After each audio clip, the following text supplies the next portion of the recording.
They are a group of women that believe we've been commanded to go into all the world, not just the places we feel comfortable. With that in mind, they are taking a message of love to women engaged in the adult entertainment industries. But they are not your typical church ladies. They are lace warriors, and this is their battle cry. Hi, and welcome to Battle Cry. In this episode, we delve into the remarkable journey of Michelle, who went from the stage to now serving as the Assistant Director of Strip Church Network. Join us as we explore her inspiring journey and her mission to bring hope and healing. You won't want to miss this eye-opening conversation. Hi, Michelle. How are you? I am doing well. How are you? Great. It's really good to see you again. So we're here to talk to you about kind of your life story. You're now a Christian, and you are the Assistant Director for Strip Church Network. Yes, but ma'am. you came out of the stripping industry. I did, actually. I spent 10 years in the clubs in the Panhandle of Texas. I started back in 1996. I was 19. I had just had a baby, was kind of in a predicament where the father of my son was incarcerated. And then shortly after that, my mother was incarcerated as well. And so as a 19-year-old girl with no support, had a friend that was waitressing in the strip club and was making a pretty substantial amount of money. And me and a friend of mine thought, well, let's check it out. They weren't hiring for waitresses, they were hiring for dancers. So we went in just to check out the club, see kind of how it works. We were young and naive.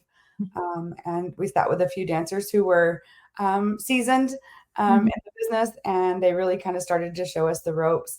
It took us a couple of days before we ended up on stage as an entertainer for the very first time, which was very scary, nerve-wracking. You know, all your insecurities come out. But at the same time, you kind of become an alter ego. So a lot of the other dancers named me Skylar. So that's really who I became. And I can say that because I truly did become a different person when I was in the club and when I was not. And so I began dancing on a regular basis, making a lot of money. And it became very intriguing and built that self-confidence in me that I didn't have. And really, that's, how it started. I can tell you that it was fun. The glamour and the lights and the attention felt beautiful. And then it was able to support me and my son. My story took a different turn because of the environment in the club that I worked at. Had a lot of drugs. So it kind of thrust me into using them to check out so that I could be Skylar. I could be a different person. I could be more fun. I could be more loud. I could be that party girl that, customers are coming in to have a good time with. And so from there, it really did take a different direction for me where I got heavily addicted to drugs, but continued to work in the business for a long time, several years anyway, before I could say that I was a full-blown meth addict. But I definitely took that route. And I know that a lot of women that I worked with did not. They were there just to work while they were going through college. And they had all those beautiful stories that I wish I had, but I didn't. I worked to survive. I worked to provide for my son. I worked to provide to my drug addiction. And it really took a downward spiral after many years where, I eventually did a little time in prison. In prison, of course, thought I wasn't going to go back into the industry because really I wanted to do something different in life, but with no job skills. I'd only really ever worked at Popeyes. And so finding a job was hard for me. And so it didn't take very long before I was back in the clubs and then yet again, back on drugs. That lifestyle just always called me. And of course, it started again the way it did in the beginning of the lights and the glamour and the fun and building my self-confidence. But I was losing my self-confidence in the fact that I was still using drugs. And so I spent 10 years in the clubs. I started in 1996. I left of March. St. Patrick's Day actually was my last day I danced of 2006. PS had come in and taken my children from me. And I decided that I had to do something different. I didn't want to lose my children. And I decided that I would check myself into a treatment center, which was a faith-based treatment center in Odessa, that I could take my children to. And so I took my children. It was a year-long program, and it was really the first time that I ever met Jesus. I wasn't raised in the church. My family didn't go to church. So it was really the first time that I met him. And the work that I put in there, the work that God did on me, I was able to get full custody of my children back. CPS case was closed because I did all of the work that they were asking me to do, and I was given full custody of my children back. And so life for me at that moment took off in a different direction where I didn't know yet again what I was going to do, but I know going back to the clubs wasn't an option. So I decided college. Maybe I could go to college. In my mind, I thought, gosh, I don't know. I didn't do very well in high school because you had against sex, drugs, and rock and roll and things. But I set out on an adventure really to go to college and didn't know what I was going to be when I grew up. I started in social work thinking I wanted to help people. I knew that because I loved the Lord and the Lord was doing a work in me still. So I started for college, social work. However, after about 2 semesters in, an advisor finally told me that I could never be a social worker because I was a convicted felon. So I was like, okay, well, what are we going to do now? And I had a couple of years of sobriety under my belt at this point. And I thought, well, why not become a substance abuse counselor? I excelled in college, shockingly. I mean, I graduated with a 3.5 GPA with my first associate's degree. I ended up with 2 associates, one in substance abuse counseling and one in psychology, because I had those classes from social work still in there. And there were credits. So I took some extra classes so that I graduated with 2 associates and then pursued my bachelor degree in counseling with concentrations in sociology and criminal justice. I wanted to work in the field of helping people. And I know that with social work or sociology, criminal justice, and substance abuse would definitely work for me. And it has. I began praying when I was still in Mission Messiah, Jabez prayer, for him to expand my territory. Wow, he's definitely done that in every facet of my life, whether it was jobs, my personal life, ministry, those types of things. He's really just showed up and showed out like he does. And platform to be able to share my story, to help other women that have been there or going down that road or, are wanting to get out of it. For me to be able to say I've been there and done that. I have that rapport with women more because I can say I understand and truly understand.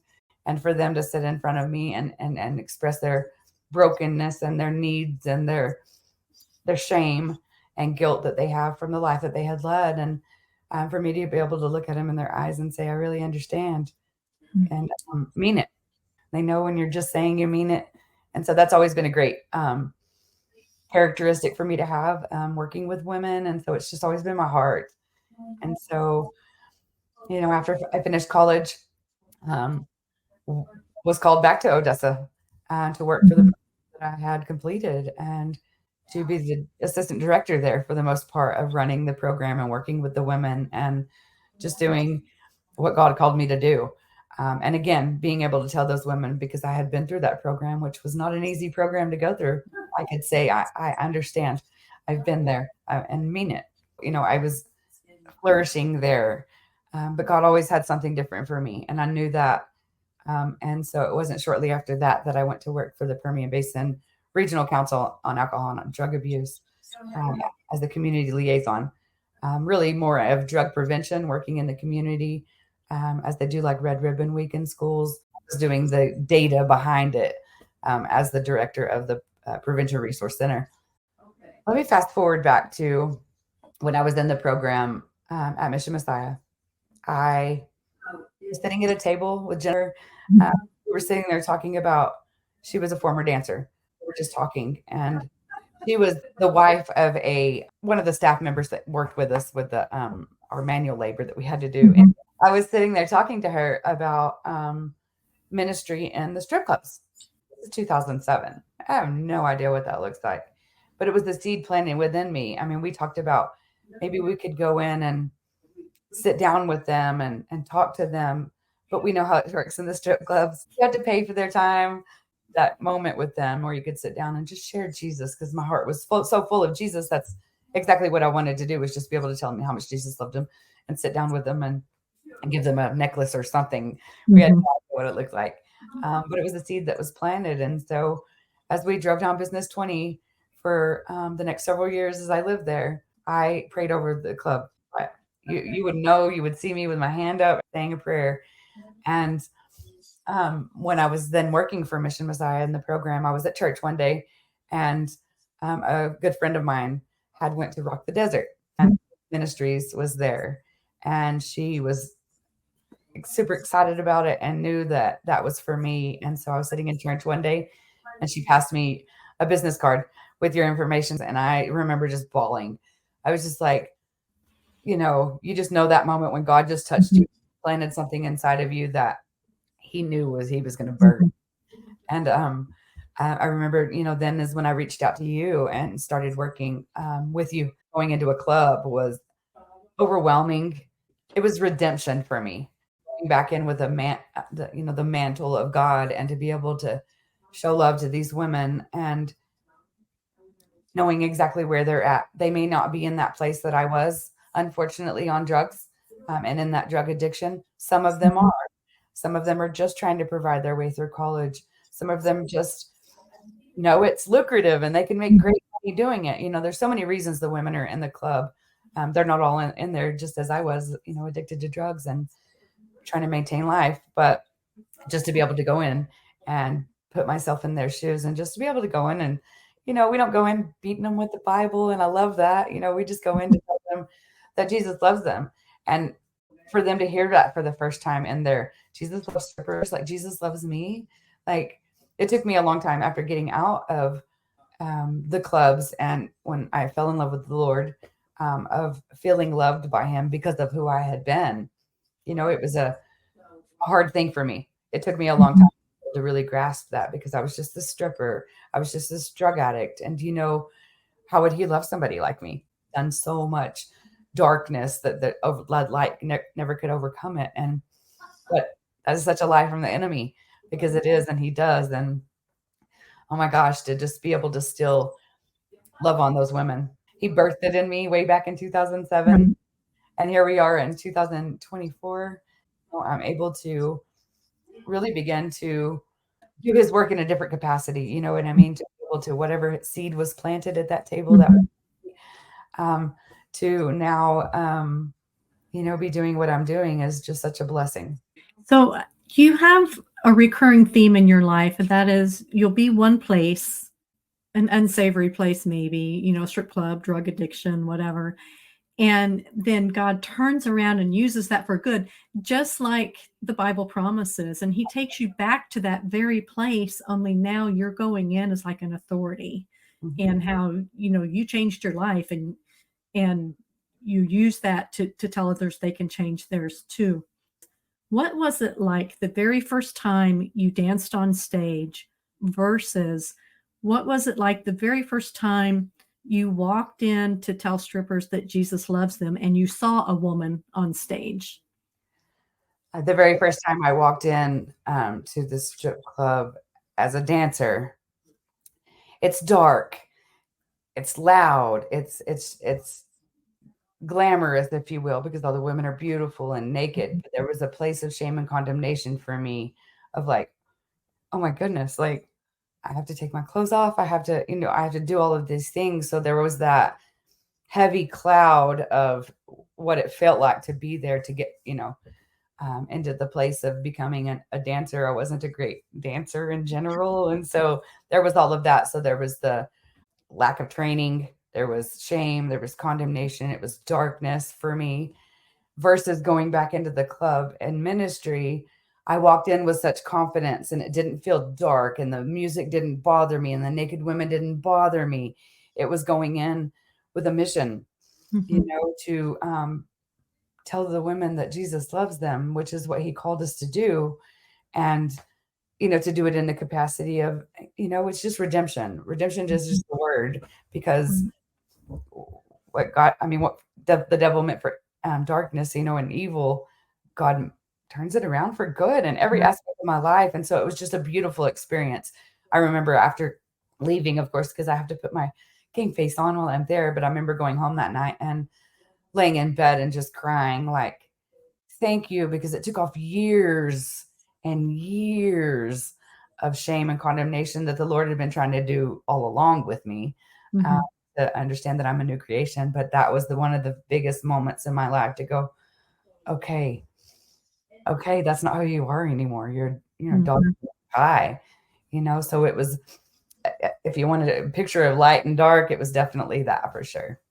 I remember when you were being interviewed to be a volunteer for LACE, I remember asking you, will you be able to go back into a club without being affected by it? Because it affects different people different ways. And I have to say, you did walk in with that authority, because I watched you that first time. I was like, this could go really well, or it could go really bad. You just don't know. And you did walk in with that authority. You owned that place. And I mean, that's just a testimony to who you are. You are phenomenal. I've always said that you're phenomenal. The things that you've been through, and the things that, I mean, those are the very building blocks that God has used to make you who you are today. Walking back into the club was definitely, I was prayed up. I had the full armor of God on. So I knew that, that we always, in the substance abuse counseling world, of course, you have to change your play people, play places, and play things.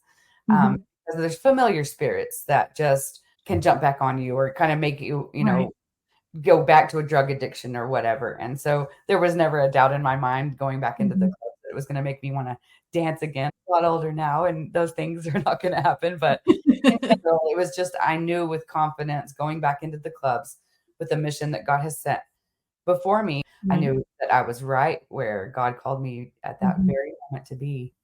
When you first started dancing, you felt a lot of condemnation because of the nakedness.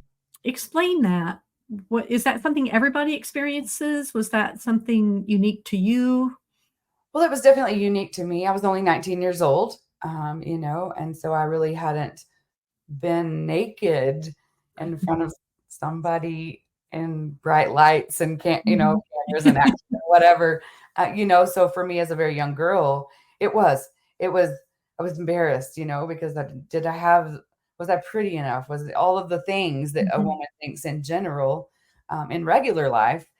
It's magnified there because you're standing in front of 50 to 100 or more people at a time, men, of trying to play that role. It really did take on I had to have a different personality than I did in normal life there. Skylar, and you can ask anybody that knew me back then, a lot of people eventually only knew me by Skylar. I didn't even go by Michelle anymore, because I really did have to become a different person. The person I was in the club was not the person I was on the street, with my family and my friends for a long time. I can say that transition happened after about 7-8 years in the club.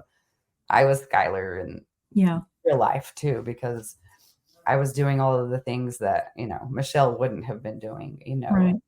I guess that's why we all get named something there, so that you can kind of become somebody else, because it's your job. Whatever your job is, you're that person there and not that person at home. And, being able to walk back into the club with confidence is just that redemption again. When you were dancing as Skylar, did you ever run into people that you knew as Michelle, and maybe they were surprised to see you, or you were surprised to see them? Most definitely. I probably have a lot of stories of those. Yes, running into high school friends.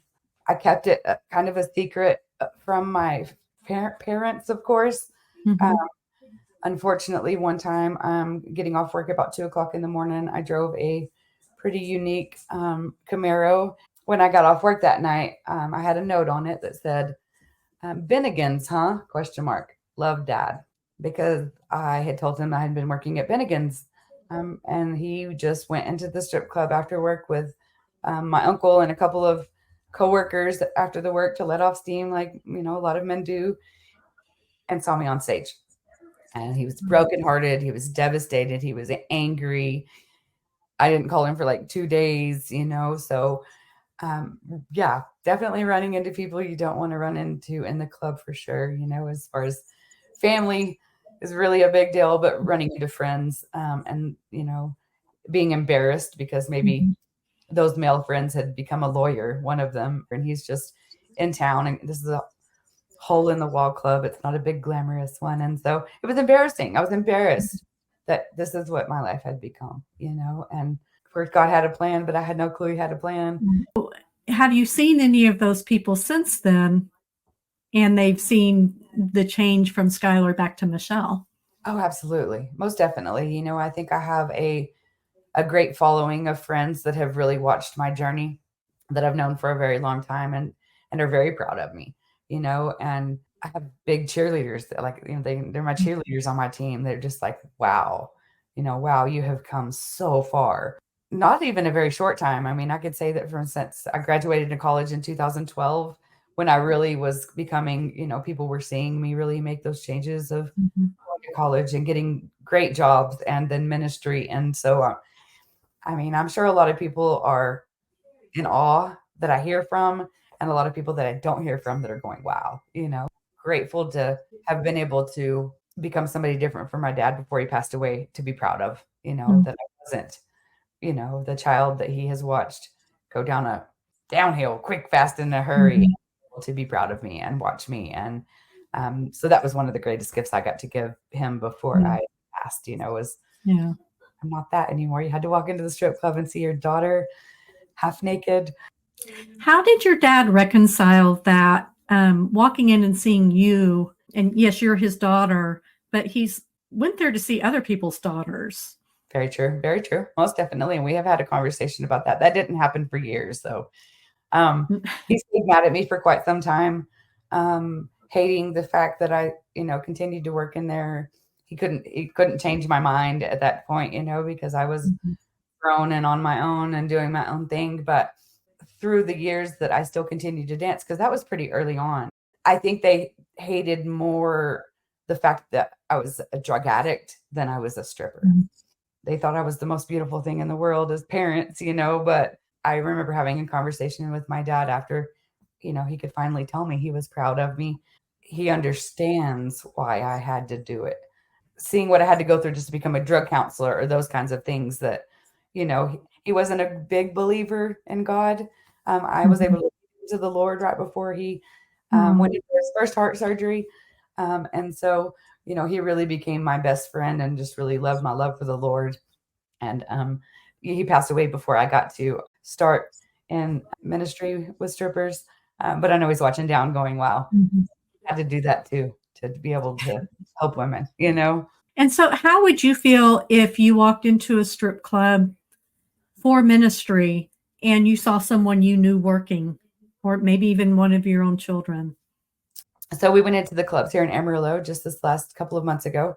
And in the dressing room, passing out our gifts, saying who we are and what we do, there was one young girl who kept just kind of staring at me in a different kind of way, but you never know when they're watching you, like, you're like, what is this church lady doing in here or whatever?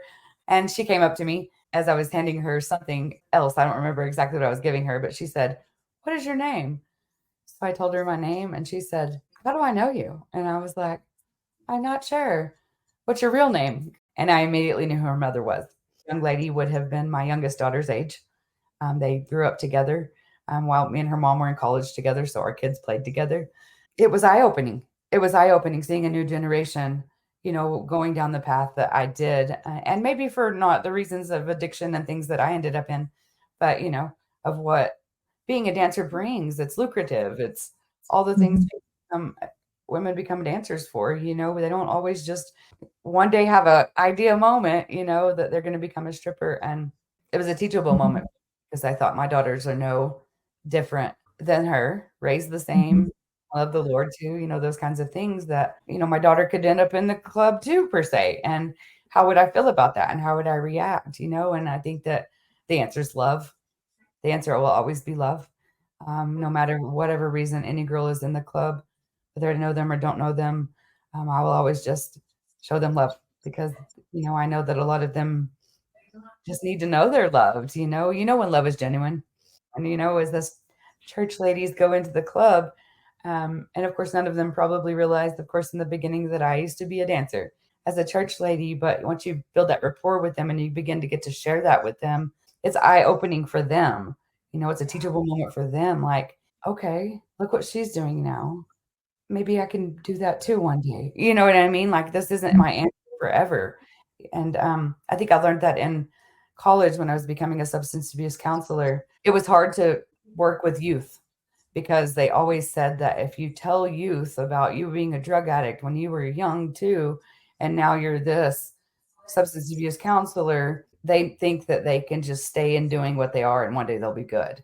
And I don't think that's true. I think that it's still an example, even as a younger generation, but with anybody to be able to say, I've been there and this is where I am today. So it took work. I think it's all teachable moments for both us as volunteers that go in to the clubs and for the dancers as well. As with most people that are in ministry, they're in ministry out of their broken places. Where you've been broken the most is where you can kind of catapult into your ministry. And I think that's my profession and my ministry. All of that has become from my brokenness. And so am I sad I had to go through those things? They were sad in the moment, but no, I'm not sad. I'm grateful. There's a shelf life for dance. You know what I mean? You can't do it forever, because you get older and those kinds of things. And so I think, just being able to empower women to see she did it. Now is a successful, person with a degree and in ministry. And I hope that I can be that example. So how does someone leave the industry? Somebody leaves the industry, I think it's hard. It's very hard because, some may be, and I knew many women while I worked that were actually going to college at the time. They were just working nights and that's how they were making money to go to college. So at the end of their journey as a dancer is probably that college degree and a great job. A lot of maybe not because they don't have the means or the ability to go to college and do those kinds of things to get out. Some end like mine, with a drug addiction and children being taken by CPS in a very dark way of getting out of the industry. But getting out was the only answer for me at that time. And I think the end result is there's so much more to life. I hope that, through my story, people can see the pot of gold at the end of the rainbow, that there is more to life and to not give up on those dreams, pursue them, that it is possible. A lot of people look and see it as there's no light at the end of the tunnel, because this is just their way of life now. And there's no way out. I can't get out. What am I going to do? Go to work for, for minimum wage or whatever is definitely not comparable to the wages that they're making there. It is very hard. I watch women staying for a long time after they wanted to get out because they didn't have a way. And then their way of life had become, way more expensive than working for minimum wage. These women are making a lot of money. I mean, let's just start on the low end of maybe $300 a night to thousands, $3,000 a night. So therefore, you're going to have a nicer home and a more expensive car, and you have the money to do those things. And getting out and starting a job with a college degree, even in the beginning, you don't make a lot of money that is going to be comparable to what you're making in the clubs. I remember that. That's definitely hard, and is I think what keeps a lot of women there is because of the way of life of what they've been making. Buying Gucci purses and the things that they can because they can. They have all of this money. I would hope that some of them are investing it or saving. Not all of them are. Some of them are just barely surviving. I worked in the Panhandle of Texas. There wasn't a lot of beautiful clubs like they are in Vegas or something like that. We're making $10,000, $12,000 a night. But so sometimes we, only made $300 a night. We could barely pay the babysitter or whatever and barely making ends meet. You're just making ends meet. It's not always just major money and glamour. It's survival. If you had the opportunity to sit down at a table and talk to a woman in the club and you had time to just sit and talk, what would you say to her? Well, first of all, I would tell her that Jesus loves her because that's the message for sure. And just to really tap into what they have set before them as goals. What are some goals that you have? Let's set a couple short term, a couple long term. Being the end goal is to maybe, get out of the industry for sure. Can't stay in it forever. What does that look like as far as your capabilities or desires of what you want to do in college or, trade school, whatever it may be, of finding something that you love? Because, as they say, find a job you love and you never have to work a day in your life, and tapping into that real human person that's sitting at that table because she is somebody else out on the floor, finding out who that woman is right in that moment, in that vulnerable moment when she's talking to somebody who has been there before. And my hope would be that they would start to see some potential in themselves to be able to get out of the industry and go to school, find something that they love, like the hobbies, the things that make them happy, the things they haven't done since they were a little girl because life happened. I always wanted to be a physical therapist when I was a younger girl. Why? I don't know, but I just always wanted to be. Of course, God had a different plan for me, but I had something birthed in me that I never brought to fruition. And I know that every one of them women have something that was birthed in them as a little girl too. And really having them try to tap in and hone into those thoughts that they had as a little young girl. Well, what can we do to get you there? How can we make that happen in some capacity? And I'm not a physical therapist, but I'm a therapist. So I think that, is really just giving them the confidence to see something more in themselves, not stifling it anymore, bury it with a lot of the hurt and a lot of the shame and things that come along with life in general. And finding that broken place and maybe using it as that catapult into whatever you think that God could use you for, and maybe some of these women aren't believers. Maybe these women have never had Jesus. I never had Jesus.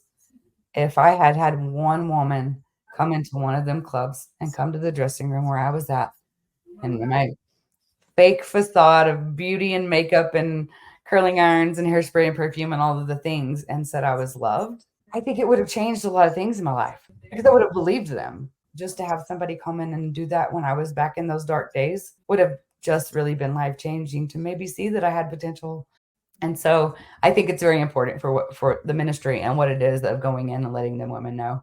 I think that for women who are no longer in the industry, you have touched you or any of the other ministries as it goes across the nation, finding those women and pouring into them and really helping them to see the potential that they have to become somebody like us to go back into the clubs. I think that it's important to have those women that are no longer in the industry, love the Lord, give back what you've been given, I think is very important. And so I think building a ministry, of your own or, following suit like I did with you with Lace, because it's healing that's going to come later for these women, maybe have changed their lives and they're not doing that anymore. And but it really is healing. It's a deeper healing that I think that you get. I never would have received had I not become involved in ministry like this, doing exactly what we're doing with Strip Church Network, because women are going to come that love this ministry, want to be a part of it. And I think that this thing could blow up, worldwide or whatever, because it is so important, where it is so looked down upon. You say you're in Strip Church ministry, you get the looks and you get, because a lot of people don't know that was ever a dancer in my professional capacity, and have just told my team now that I'm what I'm doing. And, none of them have asked questions, but they have to wonder, well, I would love to just birth new ministries, even not just my story, but what we're doing, what every one of them are doing that are actually the hands and the feet out there going into the clubs, is really just finding your voice and finding the platform. Who do you reach out to? How do I do this? There is a network out there for whatever it may be to be able to reach out to somebody and say, well, come alongside us, whether that's former dancers or family members of dancers, whatever it may be. I think that it touches more people than people want to say it does. Most people know a dancer extended somewhere, and so I think it reaches far and wide, but you got to reach deep to get to a place to be able to actually do it. And it's possible. It's possible. There's a jazz somewhere, and I wouldn't be here if it wasn't for you. If it wasn't for God, for sure, but it had you set that booth up at Rock the Desert, for my one friend to be there that one time and pass that card down to me, and so it's really being the hands of feet, having that card to pass out to somebody. You never know what it's going to do. That seed that's been planted and ready to go. And to hear Jesus loves strippers, I wear my shirt all the time. And the churchy people, you can see them and they're looking at you like I'm blasphemous. How dare I say that? I always try to get the opportunity if I can, because I've had a couple of them kind of, if I'm in line with them, I'm going to explain them. exactly what this means. It doesn't mean I'm, Mhm. being ugly about Jesus by no means. I'm just saying Right. Jesus is everyone. When we did Rock the Desert, and we assessed the amount of money that we spent and the lack of exposure that we were able to give, which was our whole point of being there, was just to let people know, hey, there's this ministry here, and we just want your support, not even money, just Right. prayer. And, let us come talk to your women's group and let us tell you what's going on and that sort of thing. And the only thing that came out of that booth was the most powerful, the most impactful, and the most special thing that could have come out of that booth. And that was you getting the card and calling, because through that, God opened doors in Odessa, and you spoke at churches, and you were able to take a message into the club, and identify with some of the women that the rest of us couldn't identify with. And later went to Amarillo, and that's a whole different story, because that's where you danced. Yes. And we need to talk about that. You walked into some clubs where you danced, and you went in there with a whole different agenda this time. You talked to club managers that you used to work for. How was that? That was a feeling I can't ever really truly describe, because it was such familiar territory, like those were harder clubs to go into, Mhm. of walking in, and it's the same, you've been, it, you just know it. And so that was definitely a bigger level of redemption for me. You say walk a mile in someone's shoes. I've walked a mile on that stage. I've walked a mile in that whole club. To be able to go back into those clothes was something I definitely prayed for. And so the expansion into Amarillo was heart driven, because I knew I had to come back and take Amarillo back. I had to have that closure of in those clubs, and of course, some of them are no longer here. Some of them were. And so to be able to go back into those clubs was just beautiful and amazing. And another layer of shame and condemnation. It's kind of like an onion. You have layers and layers and layers. And that was at the core of my onion to be healed. And nobody can ever take that from, And so I think that, coming back to the Yellow City, as we call it, and to be able to go into those clubs was, I really can't put to words how it made me feel. I cry when I think about it, because God had a plan all along. He had a plan all along from that very first day I walked into, to be able to come back full circle, is just overwhelming. It allowed me to really begin to birth what God has in plan still. And I have no idea what he's going, whatever platform he puts me on, I'm going to know that it was birthed from him, and then it came from a broken place in me. And I think that's what, ministry is all about. If you're not in ministry out of your broken place, I invite everybody to tap into what that is and ask God, use me, Lord, here I am. Tell me about Strip Church Network. So Strip Church Network is really the hub of where ministries are birthed, where they can come to for resources, where they can come to for training material, where they can come to for advice. They can come alongside somebody that has experienced it, has been walking it, has been doing it, what's worked, what's not worked. With Strip Church Network, there are people who have been doing it. They've been in the fields plowing away, and I think with ministry, a lot of people want to see the fruit. The girl Jennifer birthed that seed in me way back in 2007. What has come forth in it? She hasn't got to see that fruit. You don't always get to see the fruit ministry, because we're just planting seeds. But look what happened to me. You don't know what God's going to do. I encourage anybody that has the heart for this ministry, wants to start their own ministry within this network, do it. Don't be scared. God will provide, and that's what Strip Church Network does. It's going to provide you with all the tools that God has sort of set before it, them, that so that they can do their own and be doing the work that you have to be called to do.